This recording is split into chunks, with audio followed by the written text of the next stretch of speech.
Assalamualaikum warahmatullahi wabarakatuh. Halo anak-anak, bertemu lagi bersama dengan Ibu Putri. Bagaimana kabar anak-anak pada hari ini?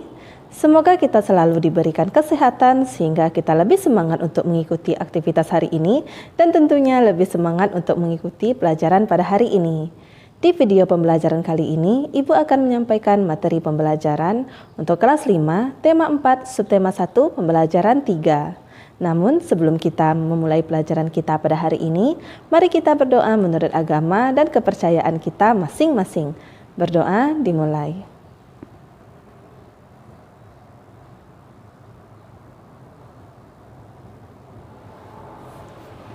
Berdoa selesai. Sebelum Ibu menyampaikan materi pembelajaran kita pada hari ini, Ibu akan menyampaikan tujuan pembelajaran yang harus kamu capai pada hari ini. Tujuan pembelajaran yang pertama yaitu siswa dapat mengetahui pengertian hak, kewajiban, dan tanggung jawab. 2. Siswa dapat membuat laporan tentang pelaksanaan pengambilan keputusan sebagai wujud tanggung jawab warga masyarakat. 3. Siswa dapat membuat laporan hasil observasi tentang interaksi manusia dengan lingkungan sekitar. 4. Siswa dapat mengidentifikasi aktivitas masyarakat dalam upaya meningkatkan pembangunan sosial budaya. 5. Siswa dapat menjelaskan makna pantun, bagian-bagian pantun, dan ciri-ciri pantun nasihat. Warga masyarakat di tempat tinggal Edo sedang kerja bakti. Mereka membuat jalan setapak untuk masuk ke gang perumahan setempat. Mereka juga bekerja bakti membersihkan lingkungan. Semua warga masyarakat ikut dalam kegiatan kerja bakti, termasuk Edo. Kerja bakti membersihkan lingkungan merupakan upaya menciptakan lingkungan sehat. Dengan lingkungan sehat, warganya pun hidup sehat. Semua warga harus mengikuti kerja bakti, karena kerja bakti merupakan kewajiban sekaligus tanggung jawab setiap warga masyarakat. Sebagai warga masyarakat, kita juga berhak untuk hidup di lingkungan yang bersih dan sehat. Apakah yang dimaksud kewajiban? Hak dan tanggung jawab. Kewajiban adalah sesuatu yang harus dilakukan dengan penuh rasa tanggung jawab.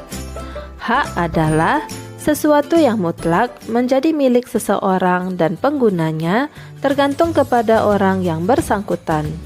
Dan tanggung jawab adalah tugas dan kewajiban yang harus dilaksanakan. Kerja bakti yang dilakukan sekelompok warga masyarakat merupakan bentuk interaksi manusia dengan lingkungan. Apa yang dimaksud dengan interaksi manusia dengan lingkungan?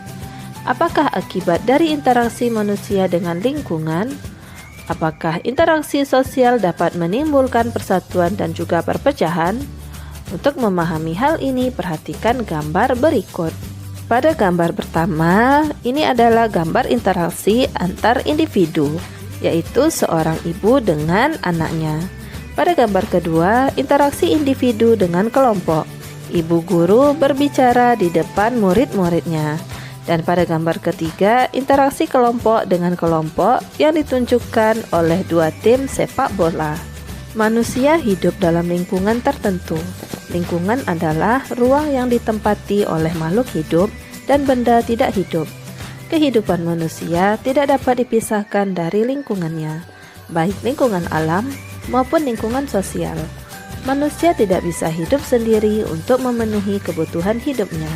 Manusia pasti membutuhkan orang lain. Secara kodratnya, setiap manusia akan berinteraksi. Interaksi antar individu, individu dengan kelompok. Interaksi tersebut dinamakan interaksi sosial. Melalui gambar di atas, kamu telah mengetahui contoh interaksi sosial. Contoh interaksi antar individu. 1. Seseorang siswa bertanya kepada gurunya tentang materi pembelajaran. 2. Seorang anak menolong temannya yang jatuh. 3. Seorang anak menyapa teman saat bertemu di jalan. 2. Contoh interaksi antara individu dan kelompok yaitu 1. Orang berpidato di depan khayalak pada suatu acara. 2. Presiden dengan rakyatnya.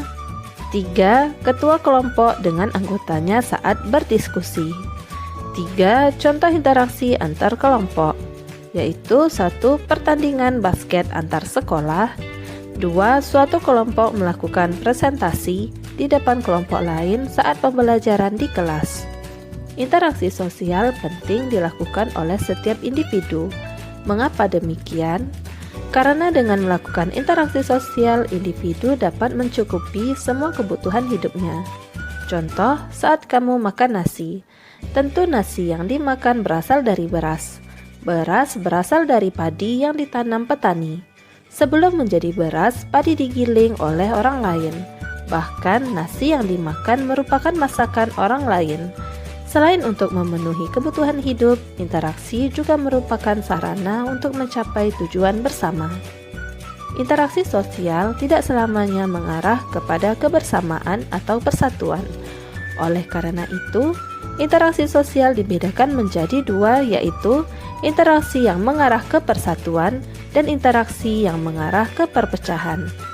Interaksi sosial yang mengarah pada persatuan contohnya siswa-siswi bergotong royong membersihkan lingkungan sekolah, dan siswa-siswi mengadakan musyawarah untuk pelaksanaan pemilihan ketua kelas. Dan contoh interaksi sosial yang mengarah pada perpecahan seperti saling mengejek teman dan tawuran antar pelajar. Masyarakat Indonesia yang hidup tersebar di berbagai wilayah Indonesia memiliki beragam karakteristik. Karakteristik antara satu wilayah dengan wilayah lainnya berbeda-beda. Perbedaan tersebut mencakup aspek seni, ekonomi, sosial, budaya, maupun politik. Oleh karena itu, setiap warga negara Indonesia hendaknya menjaga interaksi yang baik. Interaksi yang baik, perbedaan tersebut dapat mendukung pembangunan nasional. Setiap warga negara hendaknya memahami bahwa perbedaan merupakan kodrat dari Tuhan Yang Maha Esa. Oleh karena itu, kamu harus mengelola perbedaan tersebut menjadi suatu kekuatan. Ada 3 teori sosial budaya di Indonesia yang hingga kini berlaku di masyarakat, yaitu musyawarah, paternalistik, dan gotong royong. Budaya ini apabila dikembangkan akan mendukung pembangunan nasional. Selain itu, musyawarah, paternalistik, dan gotong royong juga akan mendukung ketahanan aspek sosial budaya yang tangguh.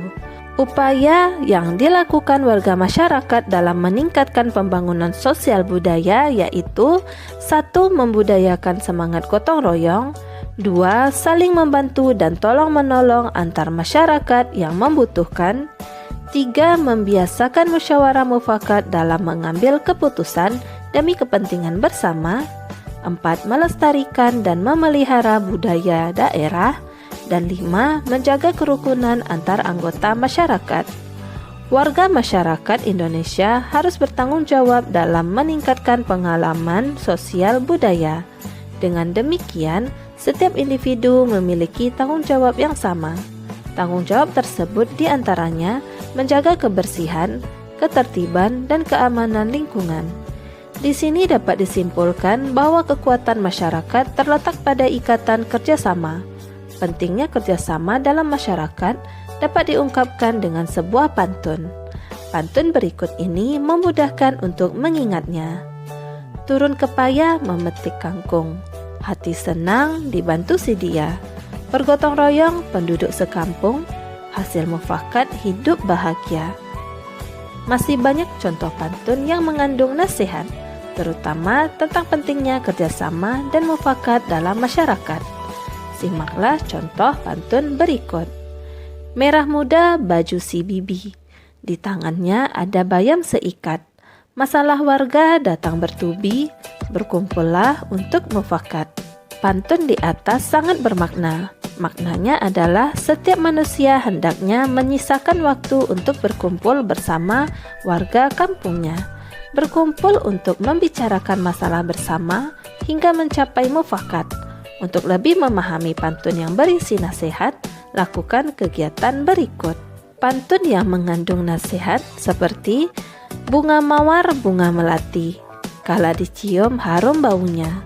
Banyak cara sembuhkan hati, baca Quran paham maknanya.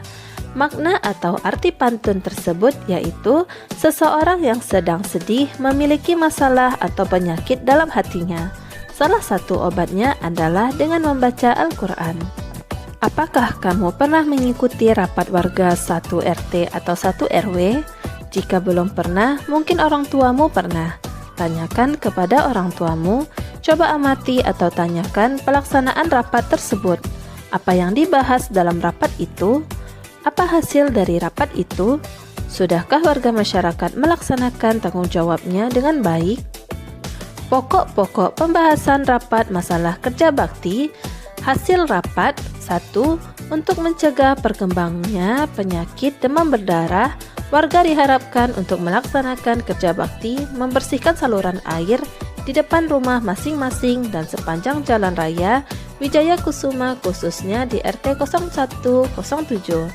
2. Agar dilakukan fogging bersama dengan berkoordinasi dengan RW dan RT yang lain, dan apabila RT lain tidak bersedia, RT 01 atau 07 akan melaksanakan fogging sendiri dengan biaya kas RT.